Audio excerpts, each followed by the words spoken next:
नमस्कार. कलावंत आणि अभिव्यक्ती स्वातंत्र्य या सिरीज मध्ये मी आश्चर्य आपल्या सगळ्यांचं अगदी मनापासून स्वागत करते. सो आज आपल्या बरोबर आहेत आपल्या सगळ्यांच्या आवडत्या अभिनेत्री गीतांजलीताई कुलकर्णी. नमस्कार ताई. तर या सिरीज मध्ये पहिला प्रश्न मी कायम हा विचारत असते की कलावंताला स्वभान आणि समाजभान असणं कितपत गरजेचं आहे? स्वभान तर अगदीच गरजेचं आहे. कारण काय म्हणजे आम्हाला NSD मध्ये पहिले 6 महिने सेल्फ हाच विषय शिकवायचा. मग तुमच्या मेमरीज असतील, तुमची फॅमिली असेल, तुमचं वातावरण, ज्या वातावरणात तुम्ही वाढलात. आम्हाला गोरकीचं पुस्तक मेरा बचपन नावाचं आहे, माय चाइल्डहुड, ते वाचायला द्यायचं. आम्हाला सांगायचं की तुम्ही ऑटोबायोग्राफीज वाचा. आमचे जे ऍक्शन्स म्हणजे ऍक्टिंग ज्याच्याने सुरू होते ऍक्शन्सने ना, टू डू, त्या सुद्धा एक्सरसाइजेस तुमच्या ऍक्शन्स काय त्या शोधायच्या. तुम्ही चालता कसे, तुम्ही बोलता कसे, तुमचा आवाज शोधा, तुमची पट्टी शोधा, तुमचं बॉडीचं सेंटर कुठे आहे, तुम्ही काय वापरता, जेस्चर्स वापरता, चेहरा वापरता. तर हे सगळं तुम्हाला स्वतःला शोधणे, हेच काम आमचं 6 महिने व्हायचं. आणि त्याच्याशीच निगडीत एक्सरसाइजेस, ऍक्टिंग एक्सरसाइजेस, लिटरेचरचा अभ्यास, वर्ल्ड ड्रामाचा अभ्यास, भारतातल्या नाटकांचा अभ्यास, सगळ्यात त्याच दृष्टीने व्हायचा. त्यामुळे स्वभान तर अत्यंत गरजेचं आहे, कारण की तुमचं हे माध्यम आहे. आणि समाजभान, आता तुम्ही ज्या समाजातून येत असता त्याचं भान तुम्हाला असतं थोडंफार. पण भारतात इतके विविध समाज आहेत, आपला देश इतका मोठा आहे, म्हणजे सगळ्याचं भान असणं कठीण आहे. त्यामुळे प्रत्येकालाच ते भान असेल असं नाही. पण जेव्हा आपण हे स्वीकारतो की आपण कलाकार आहोत,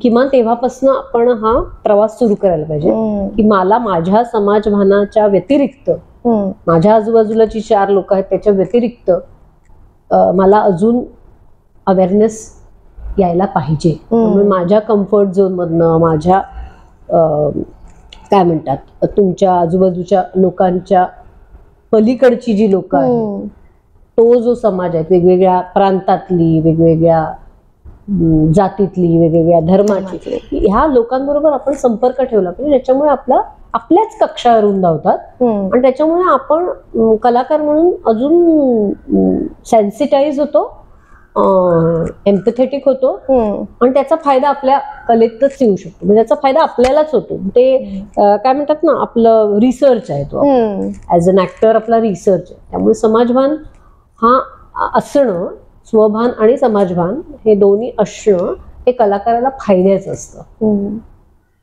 आता ह्याचं मॉनिटायझेशन होतं की नाही हा वेगळा मुद्दा. अगदीच. म्हणजे मी कलाकार म्हणून जास्त प्रगल्भ झाले, माझ्यात जास्त डेप्थ आली, याचा अर्थ हा नाही की त्याचं मॉनिटायझेशन होतं. त्याची गरज आहे की नाही त्या इंडस्ट्रीला हे आपल्याला माहिती नाही. बरोबर. जसं खूप मोठे सायंटिस्ट असतात, खूप मोठा रिसर्च करतात, पण त्यांना एखाद्या CEO, IT इंडस्ट्रीतल्या CEO इतका पगार मिळत नाही, पण त्याचा रिसर्च महत्वाचा असतो. नॉट नेसेसरीली ते मॉनिटाईज होतं. त्यामुळे हा जो गोंधळ आहे तो कलाकारांनी नाही घातला की मला एवढं समाजभान आहे, मला एवढं स्वभान आहे, तरी मला कोणी कास्ट नाही करत किंवा मला पैसे नाही मिळत. तर ह्या वेगळ्या गोष्टी आहेत. तर अनफॉर्च्युनेटली आपल्या समाजात असंच आहे. जो शेतकरी काय म्हणतात, गहू किंवा तांदूळ किंवा काय उगवतो त्याला तितका पैसा नाही मिळत जितकं तुम्ही एखादं बिस्किटचा पुडा घेताना किंवा कुठला तरी मसाला घेताना किंवा काही जे पॅकेज फूड असतं त्याला आपण जास्त पैसे मोजतो. तर ही जी कॉम्प्लेक्सिटी आहे आपल्या समाजात, ते अभिनयात सुद्धा आणि कलाकाराच्या आयुष्यात सुद्धा आहे. तर ते आपण मान्य केलं पाहिजे, ते आपल्याला समजलं पाहिजे. तर स्वभान आणि समाजभान हे तुम्हाला अत्यंत महत्वाचं आहे कलाकार म्हणून. त्याचा नक्कीच कलाकार म्हणून फायदा होतो. टू एक्सप्रेस युअरसेल्फ, तुमचं जे म्हणणं आहे, तुमचं जे आर्टिक्युलेशन आहे, तुमचं शरीर भाषा आहे, तुमचं इमॅजिनेशन आहे, ह्याच्यात जास्त न्यूएन्सेस येण्याची शक्यता असते. येस. बऱ्याचदा आपण बघतो किंवा मी पर्सनली माझ्या अराउंड जितके कलावंत बघितलेत त्यांचं बऱ्यापैकी एक अशी कम्युनिटी आहे जी म्हणते की मी आणि माझी कला. हे नाटकाच्या बाबतीत फार घडत नाही, पण म्युझिक आणि डान्सच्या बाबतीत हे जास्त घडतं की मी, माझे गुरु आणि माझी कला. पण त्याच्यामध्ये मी समाजाचा एक भाग आहे, मी देशाचा एक भाग आहे, ही भावनाच नसते. मी याबद्दल आपलं काय मत आहे? काय होतं, नाटकात सुद्धा होतं असं आर्ट फॉर आर्ट सेक असं एक खूप मोठा वाद होता. मला असं वाटतं, मला एक्झॅक्टली पिरियड आठवत नाहीये, पण 1885 वगैरे मध्ये युरोपात हा खूप मोठा वाद होता की आर्ट फॉर आर्ट सेक म्हणजे काहीच गरज नाही मला. ह्याच्यावरती खूप मस्त नाटकही आहे, जर्मन नाटक मी NSD असताना केलं होतं. अच्छा. की त्याच्यात एक टेनर असतो. टेनर म्हणजे जो मुख्य गायक अभिनेता असतो तो, आणि त्यात तो खूप पॉप्युलर असतो. तो इकडनं तिकडे तिकडनं तिकडे असं वेगवेगळे जाऊन प्रयोग करत असतो ऑपेराचे, आणि तो खूप पॉप्युलर असतो. लोक मरत असतात त्याच्यावरती, आणि त्याला भेटायला एक त्याची फॅन येते, आणि त्याला त्या कॉन्ट्रॅक्टमध्ये असतं की नाही नाही नाही, तू फॅनला मी भेटू शकत नाही, मी कुठल्या मुलीशी संबंध ठेवू शकत नाही. मग त्याचे एक फेमस फेल्ड एक कंपोजर येतो. तो म्हणतो तू माझा ऑपेरा कर, आणि मी सांग, पण तो फेल्ड असतो. त्यामुळे तो म्हणलं नाही, मी तुझ्याबरोबर नाही काम, तू किती चांगलं असलंस तरी मी तुझ्याबरोबर नाही काम. आणि मग त्याची एक प्रेयसी येते आणि ती म्हणते मी तुझ्याबरोबर येणार. तो म्हणून माझ्या कॉन्ट्रॅक्ट मध्ये नाही, मी तुला घेऊ शकत नाही. आणि असं करता करता त्यांच्यात काहीतरी भांडण होतं, आणि ती स्वतःला मारून टाकते. आणि तो म्हणतो की मला तर माझी तर टूर आहे, माझा पुढचा प्रयोग आहे ब्रसेल्सला, मला जायला पाहिजे, तर मी ह्याचं काय करू, या प्रेताचं? ही जबाबदारी माझी आहे का, असं तो प्रेक्षकांनाच विचारतो. तर ही आहे का तुमची जबाबदारी का नाही आहे, हा प्रश्न आहे. तर मी प्रयोग पुढचा केला पाहिजे हे तर आहेच, ऍट द सेम टाइम हे सुद्धा माझं काम आहे की नाही, माझ्याशी संबंधितच काहीतरी घटना घडली. तर आपल्याला काय घडतंय आजूबाजूला आणि त्याचा रिस्पॉन्स आपण दिला पाहिजे असं मला वाटतं. दरवेळेस ते शक्य आहे असं नाही की प्रत्येक कलेतनं ते दिसेलच असं नाही, पण आपण वाय हा प्रश्न सदैव विचारला पाहिजे. का मी हे करते? म्हणजे आत्ताच मी रिसेंटली एक नाटक पाहिलं होतं मित्राचं, चांगलं बसवलं होतं आणि चांगलंच होतं ते नाटक. काही त्याचं असं काही म्हणणं मी पॉलिटिकल नव्हतं, असं एक जनरल एक स्पूफ सारखं होतं. पण मला असं वाटलं की हे का करायचं आज, हा तू प्रश्न विचारलास का दिग्दर्शक म्हणून? त्यामुळे मी सतत विचार करते, आणि हे लगेच झालं नाही. सुरुवातीला यंगर डेज मध्ये आपल्याला काम मिळावं असं प्रत्येकाला हवं असतं, आपण काहीतरी सादर करावं, आपल्याला काहीतरी निर्माण करता यावं. त्यामुळे सुरुवातीच्या काळात नेसेसरीली असं होईलच असं नाही, पण हळूहळू हा आपण सारखा प्रयत्न केला पाहिजे, कलाकार म्हणून, गायक म्हणून, आर्टिस्ट म्हणून, फाईन आर्टिस्ट म्हणून, कुठलाही की हे मी का करतेय किंवा मी का करतोय हा प्रश्न आपण विचारला पाहिजे. मग आपल्याला त्याची उत्तरं बरोबर सापडतील असं मला वाटतं. आणि तो समाजभान आणि स्वभान असेल तर त्या काची उत्तरं सुद्धा तुम्हाला कळतील. हे जे होतं असं जे आपण म्हणतो की असं, कारण की आपण आपली कला जशी जशी स्वांत सुखाय होते आणि ती ऍक्सेसिबल राहत नाही लोकांना, तर तेव्हा मग तो जो एक गॅप आहे तो वाढत जातो. त्यामुळे सतत तुम्हाला हे कनेक्शन बघायला पाहिजे. दुसरी गोष्ट म्हणजे असं मी म्हटलं की आधीचा जो मुद्दा होता की आर्ट फॉर आर्ट सेक, हा जो मुद्दा आहे त्याच्या पलीकडचं की आर्ट फॉर आर्ट सेक म्हणजे नुसतं एंटरटेनमेंट नाही आणि नुसतंच हे नाही, पण तरी स्वांत सुखायही नाही. म्हणजे जसं आपण म्हणतो की अतिशय मॉडर्न डान्स जो आहे, म्हणजे कंटेम्पररी डान्स जो आहे तो बॅले पासून वेगळा झाला, आणि हळूहळू ते अनेक लोकांना कळतच नाही की मी हे, कारण की ते इतकं त्याची काही कॉडिफाईड लँग्वेज नाही ना. क्लासिकल जेव्हा आर्ट असते तेव्हा त्याची कॉडिफाईड भाषा असते आणि ती तुमच्या समाजाशी निगडीत असते, त्याचं कनेक्शन असतं. किंवा लोक कला असते ती अगदीच लोकाभिमुख असते, त्यामुळे ती पटकन पोचते. पण जसं जसं क्लासिकल होतं, जसं जसं जास्त आर्टिस्टिक होतं, तसं तसं लोकांचं कनेक्शन सुटण्याची शक्यता वाढते. ते कनेक्शन तुम्हाला सतत परत बेसिक्सला यायला पाहिजे आर्टिस्टने, आणि विचारलं पाहिजे की हे काय आहे. मी अनेकदा अशी चेष्टा करतात ना मॉडर्न आर्टची वगैरे, की गॅलरीमध्ये गेलं काहीच नव्हतं, म्हणजे काय, आणि अरे ही मॉडर्न आर्ट आहे असं चेष्टा करतात. तर अगदी मला समजू शकतं, पण काय आहे त्याच्यासुद्धा इयत्ता असतात, की तुम्ही असं नाही अपेक्षा करणार ना की पहिलीतल्या मुलाला PhDचे जी पुस्तकं आहेत ती कळावीत, तसं नाही. त्यामुळे कलाकार म्हणून आणि श्रोता असेल, रसिक प्रेक्षक असतील, जे कोणी असेल, त्याला त्यांची इयत्ता वाढवावी लागेल. आणि हे समाजाचं जसं काय म्हणतात, समाजात जे असणार तेच तुमच्या नाटकात होणार, किंवा तेच तुमच्या चित्रकलेत होणार, किंवा तेच तुमच्या डान्स आणि म्युझिक मध्ये होणार. त्यामुळे तुमचा समाज प्रगल्भ नाही झाला तर ही कम्युनिटी सुद्धा नाही होणार प्रगल्भ, आणि तुम्हाला तुमचा तो डिस्कॉर्ड असणार मग नेहमी. तर त्यामुळे मला वाटतं you have to go hand in hand. त्यामुळे केरळातला जो ऑडियन्स आहे, सिनेमाचा प्रेक्षक आहे, तो खूप प्रगल्भ आहे असं म्हणतात. त्याचं कारण 70 पासून अदुरू, गोपालकृष्ण वगैरे या लोकांनी फिल्म क्लब मुवमेंट सुरू केली. आपल्या इकडे नाटक आपण बघतो की एवढं पोचलेलं आहे अनेक म्हणजे महाराष्ट्राच्या कानाकोपऱ्यात. तर राज्य नाट्य स्पर्धा आहे, किंवा पोर्ट्स फाउंडेशन आणि थिएटर अकॅडमीने मिळून जे दौंड आणि सोलापूर, कोल्हापूर आणि पुणे इथे या 4 ठिकाणी जी नाटकाची एक चळवळ उभी केली, त्याच्यामुळे आपल्याला आज दिसतंय. NCPAचं पुष्कळ कॉन्ट्रीब्युशन आहे. अशोक रानडे, पु ल देशपांडे यांनी पुष्कळ वर्कशॉप्स घेतले मुंबईमध्ये, आणि त्या फळीतले कलाकार आपल्याला आज दिसतात नाटकात वावरतात. तर तुम्हाला चळवळ उभी करायला लागते, आणि चळवळ ही लोकांची असते. ही कुठलं तरी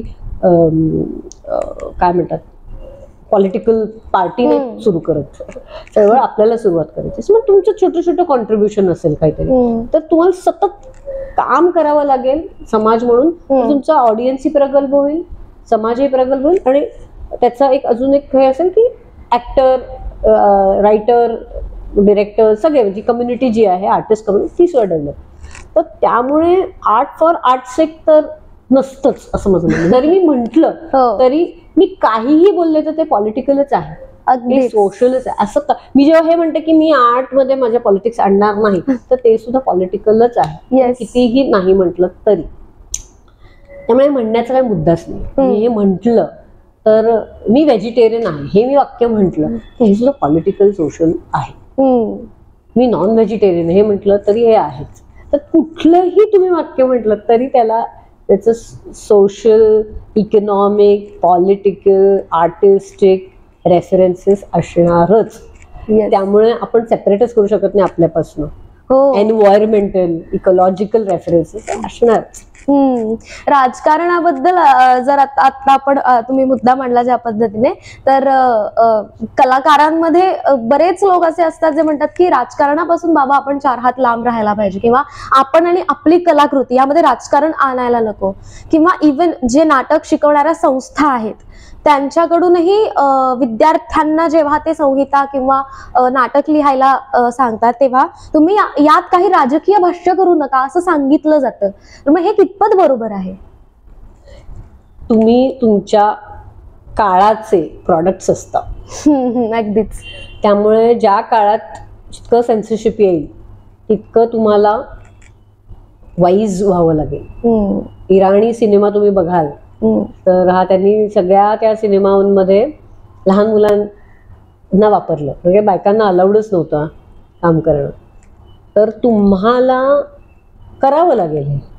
तुम्हाला ब्रिटिश काळात सुद्धा सेन्सरशिप होतं, आणि त्याच्यातनं वेगळं नाटक तयार केलं आपल्या लोकांनी, आणि अनेक नाटकं होती जी बँड होती.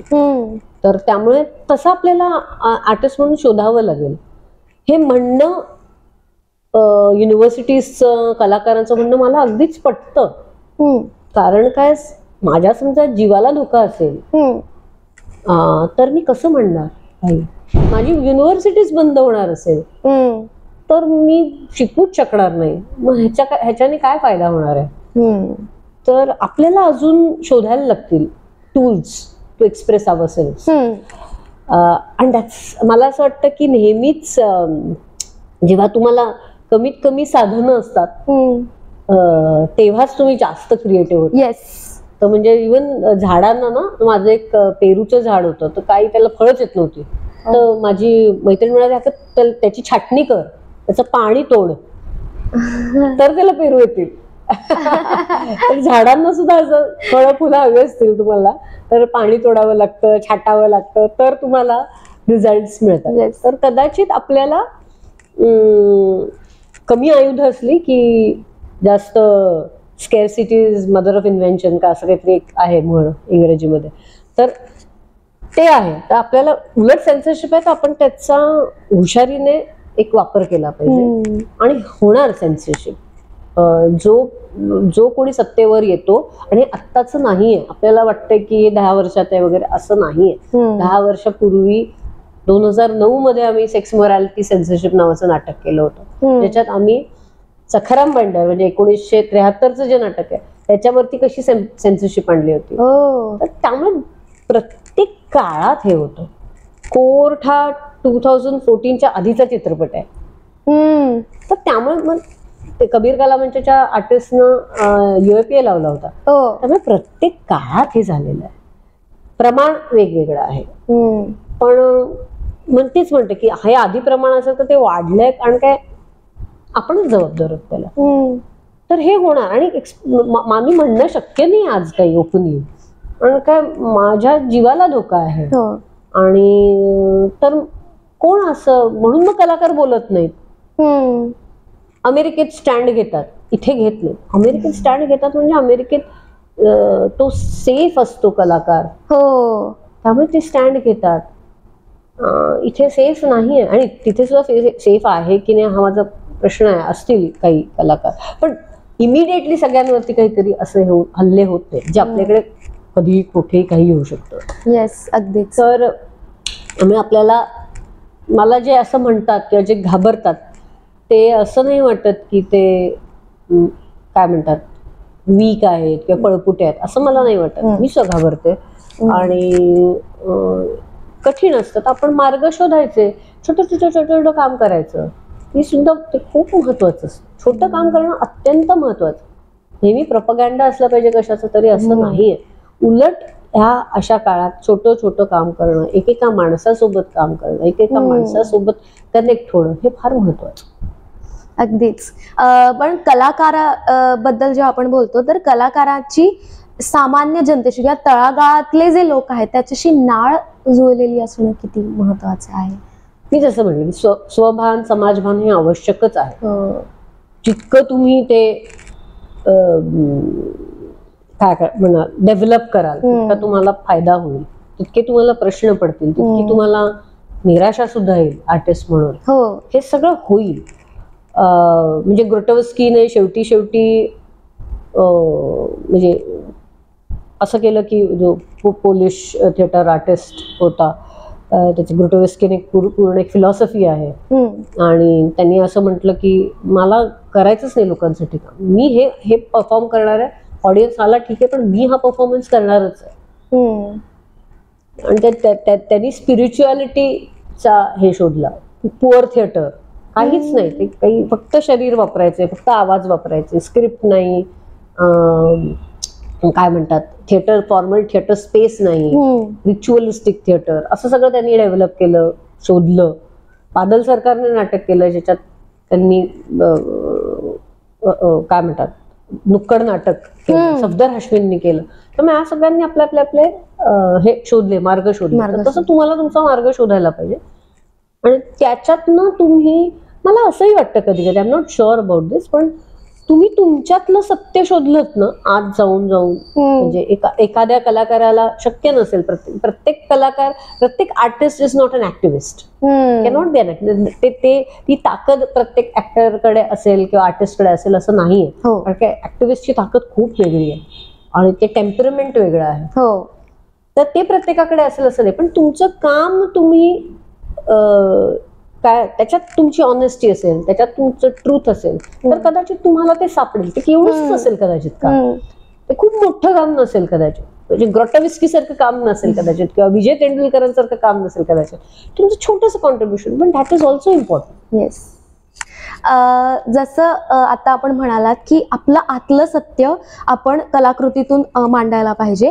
तर जेव्हा एखादं नाटक, एखादा लेखक परखडपणे लिहायला जातो, किंवा परखडपणे म्हणण्यापेक्षा सत्तेच्या किंवा सत्ताकारण्यांच्या विरोधात लिहायला जातो, तेव्हा त्याचा त्याविषयीचा अभ्यास असणं कितपत गरजेचं आहे. म्हणजे आत्ता जर आपण बघितलं तर बरीच अशी नवीन नाट्यलेखक आहेत जे इन्फ्लुएन्स होऊन नाटकं लिहित आहेत, परखड बोलायला जात आहेत, पण त्याच्या मागे ते पोकळ वाटतं बघताना. त्याच्या मागे काही अभ्यास किंवा आतलं वाटणं जे असतं ना, की त्याला अभिव्यक्त व्हायचंय म्हणून त्याने नाटक केलेलं नसतं, त्याला तो इन्फ्लुएन्स झालेला आहे कुठल्या तरी विचारधारेने, त्याच्यामुळे ते नाटक करत असतं. मग हे कितपत हे होणार, ही फेज असते तुमच्या आयुष्यातली. जेव्हा मी पहिल्यांदा ऍक्टर बनायचंय मला असं मी ठरवलं, तेव्हा मी इन्फ्लुएन्स्डच असते.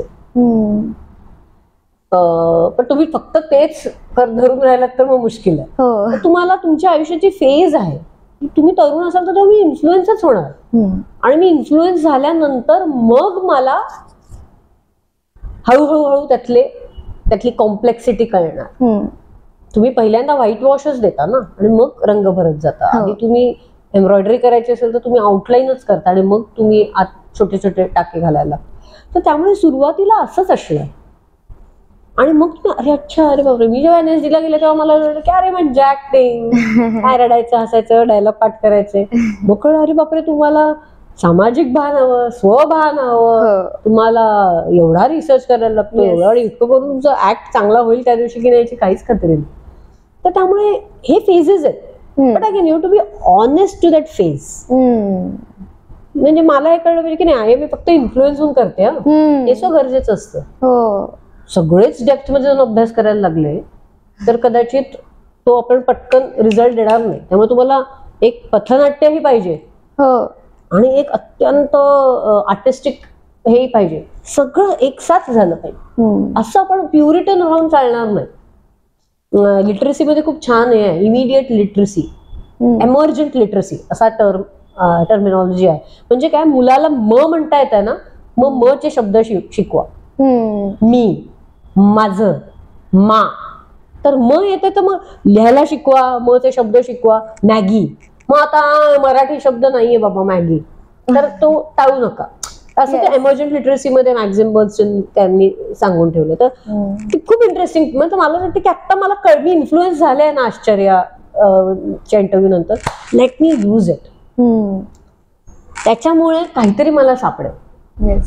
मला एक झाड दिसलं, मी पटकन चित्र काढलं असतं, स्केच. मग हळूहळू मी जाऊन त्याचे काय म्हणतात पेंटिंग आणि हे करून त्याचा अजून डेप्थ आणि त्याच्यात अजून त्याचं माहोल बनवेल. तर हे सगळ्या लेव्हल्स वरती काम व्हायला पाहिजे. असं म्हणून नाही करणार की सगळा अभ्यास करून सगळ्याला 20-25 वर्ष लागतील. त्यामुळे मल्टी लेवल हे व्हायला पाहिजे, आणि सगळ्यांनी कोलॅबोरेशन झालं तर अजून मजा येईल, पण मल्टी लेवल काम व्हायला पाहिजे. येस. मला पर्सनली असा प्रश्न होता की कलावंतांमध्ये एक एक्स्ट्रीमिस्ट वर्ग असा आहे ज्यांचं म्हणणं आहे की कला ही फक्त मनोरंजनासाठी असते, आणि दुसरं एक्स्ट्रीमिस्ट वर्ग आहे ज्याचं म्हणणं असतं की कला ही फक्त प्रबोधनाचं माध्यम म्हणून वापरली गेली पाहिजे.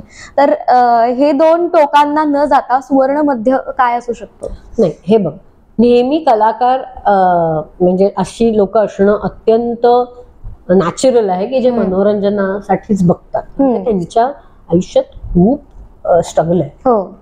जो दिवसभर रिक्षा चालवतो किंवा बस चालवतो, किंवा जी बाई दिवसभर काम करते, कष्टाचं काम करते. आणि आपल्या देशात 80% जनता ही गरीब आहे. तर तुम्ही अशी अपेक्षा करणं चूक आहे की त्यांना मनोरंजन, ते काहीतरी तुमच्या प्रश्न पडतील असं आहे ते तुम्ही, आम्ही रोज बघतोय ते, तुम्ही आता आम्हाला प्रश्न दाखवून, हे अत्यंत स्वाभाविक आहे.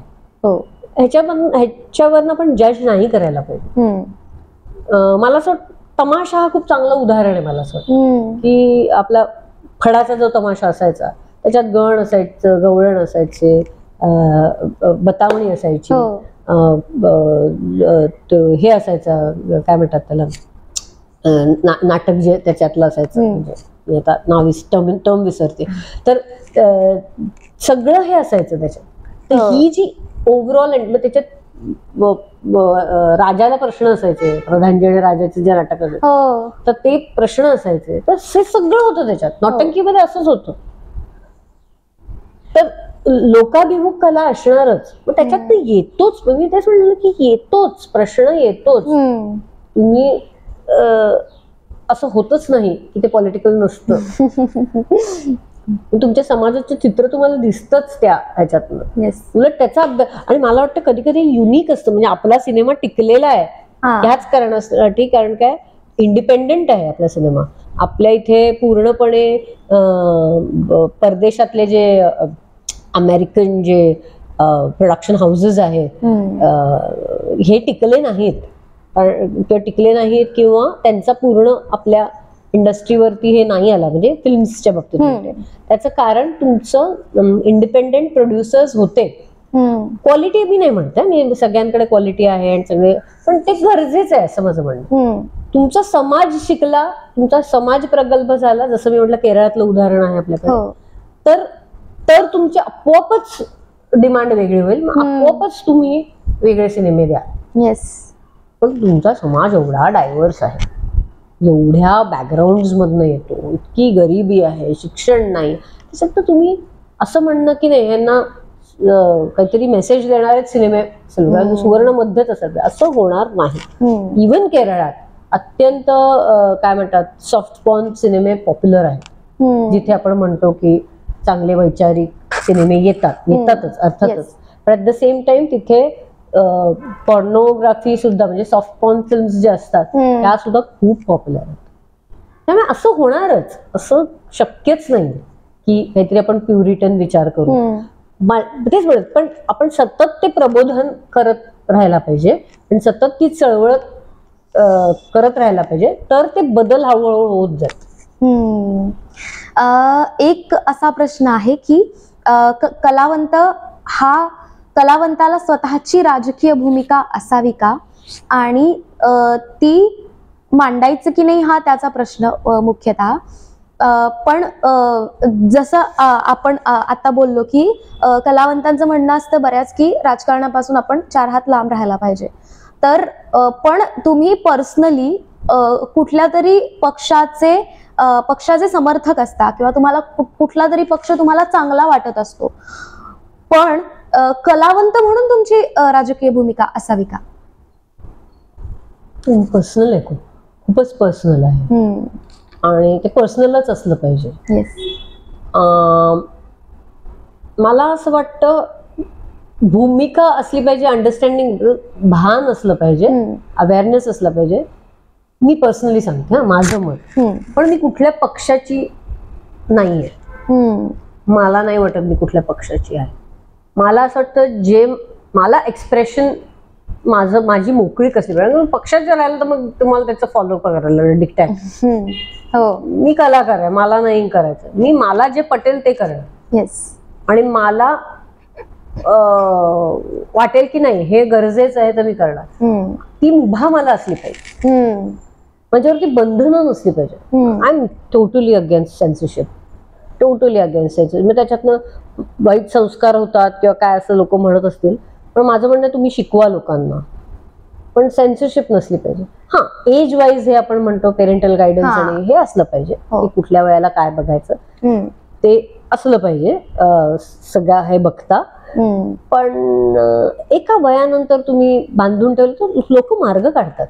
त्यामुळे माझ्यावरती बंधन असलं की नाही बाबा तू ह्या पक्षाची आहेस तर मग तुला असंच बोलावं लागेल किंवा तुला असंच करावं लागेल, कुठलाही असू दे, तू मग राईट असू दे, सेंटर असू दे, लेफ्ट असू दे, ते मला शक्य नाही. त्यामुळे मी पर्सनली सांगते की मला शक्य नाही. पण एखाद्याला असू शकतं, जसं बर्टॉल्ट ब्रेक्ट कम्प्लिटली लेफ्ट लिनिंग होता आणि त्याने अप्रतिम नाटकं लिहिली.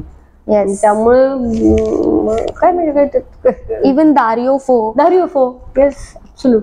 तर त्यामुळे त्यांची नाटकं एंटरटेनिंग आहेत, चांगली आहेत. त्यामुळे असं काही नाहीये, तर तुमच्यावरती अवलंबून आहे, तुमचा चॉईस आहे तो. Yes yes. हे सफदर हाशमीच्या कविता किती सुंदर आहेत, त्यांची नाटकं की इम्पॅक्टफुल आहेत. आणि ते अत्यंत लेफ्ट विंगवर होते. त्यामुळे या तुमचं एक्सप्रेशन काय आहे त्याच्यावर ते अवलंबून.